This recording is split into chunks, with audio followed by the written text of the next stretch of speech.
Whew, it's a big week. It's a big week. The feds are speaking this week. They said it was going to hurt. I know too many people that are starting to hurt. I had a couple people reach out to me in the last 2 weeks asking me, T, I got to offload my house. I can't do this anymore. And that's pretty scary.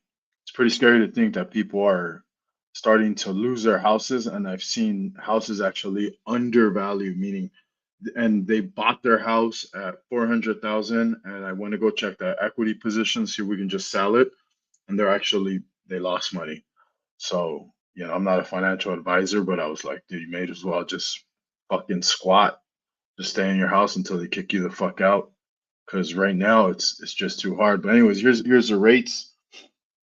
Conventional, I priced out all these loans today. It's gonna be a big week. Last week we had a good week, but this week it might be a little tough. I'll be honest with you. It could be a little rough. Conventional sitting about 7125 with great credit, paying back about a point and a half for me. So 7.5 is probably where most lenders are going to price out if they want to make a decent amount.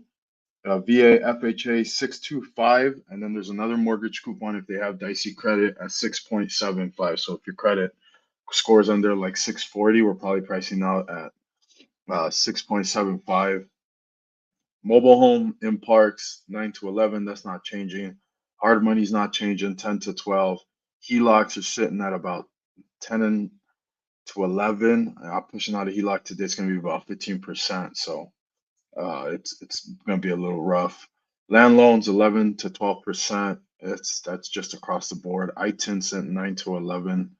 Saw a lot of feedback on I-10 loans this weekend online. Look, if you're a lender that has the time to do an I-10 loan, fucking go for it. But on my I-10 loans at 15% down, those close at 3.5%. They're not closing. That 3.5% I-10 loans a fucking scam.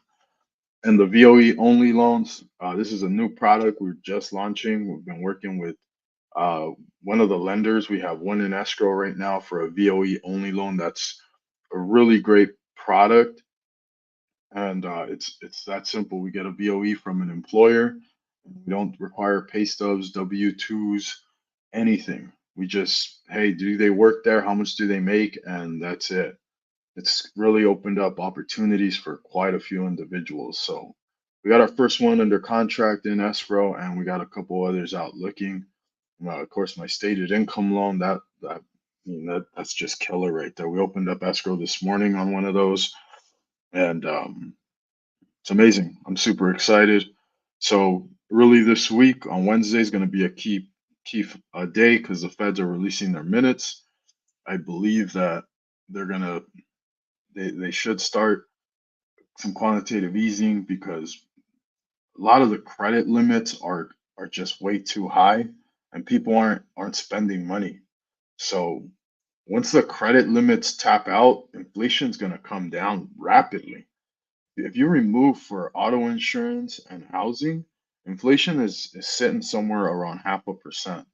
So you want inflation underneath 2%, right? Which there's a whole thought about how to manage your money when you have low inflation. But one thing to note is people are running out not only of their savings, but they're running out of credit. And if they continue to run out of credit, as credit defaults start to increase and credit limits start to decrease, people are just going to have no money. And if people have no money and they have no money to spend, that means you're going to see people spending less, businesses making less. That means there's going to be people getting fired, unemployment goes up.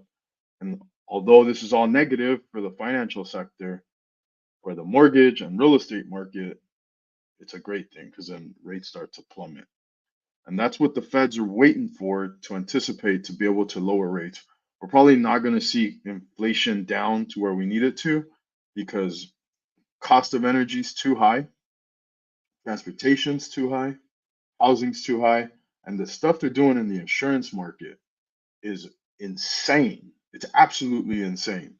So, that's causing inflation to fucking stay high, and we need some reprieve there if we're going to be able to get inflation down. So the real marker for the feds is going to be unemployment. Unemployment is ticking up, and so we'll see what happens. I truly believe that we've hit a peak on rates.